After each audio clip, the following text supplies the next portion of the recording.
TVI செய்திகள் டொரண்டோவிலிருந்து P. Vigneswaran. வணக்கம்.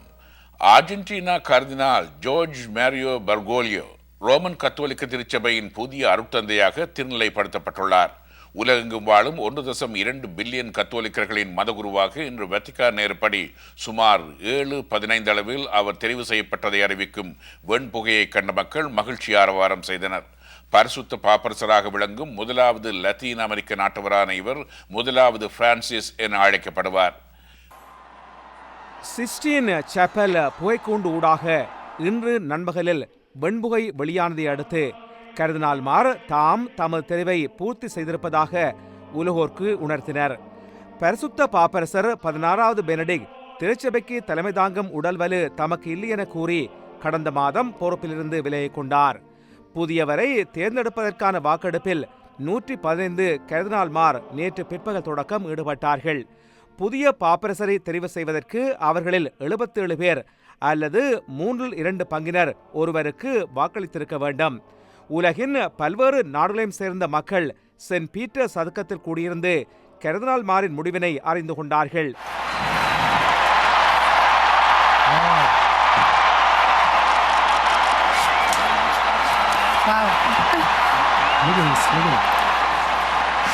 George Mario Bergoglio 76 வயதானவர், போனஸ் அயர்ஸ் பேராயர். அவரது தெரிவின் மூலம் ஒரு நூற்றாண்டு காலத்திற்கு பின்னர் ஐரோப்பியர் அல்லாத ஒருவருக்கு பாப்பரசராக பதவி வைக்கும் சந்தர்ப்பம் கிடைத்துள்ளது. பெர்கோலியோ முதலாவது பிரான்சிஸ் அர்ஜென்டின திருச்சபையை நவீனமயப்படுத்தியவர்.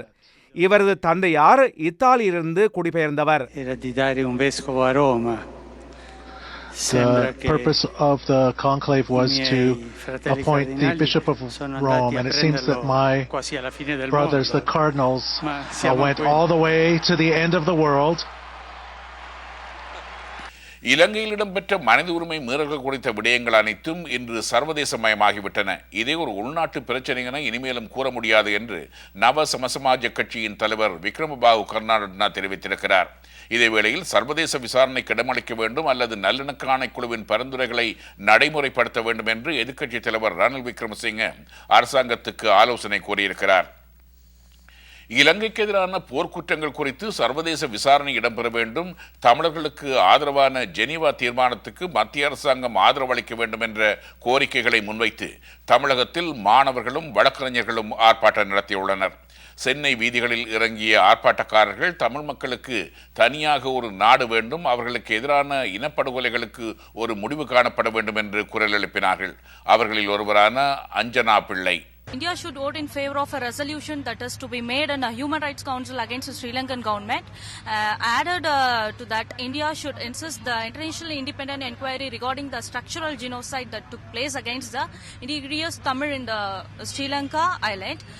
The permanent solution for the Tamil community is the separate nation Tamil Eelam, for which a referendum must be, which it is connected by UNO coherency, the condition of a Tamil in Sri Lanka. விரிவான செய்திகள் டிவிஐயின் செய்தி அறிக்கையில் இடம்பெறும்.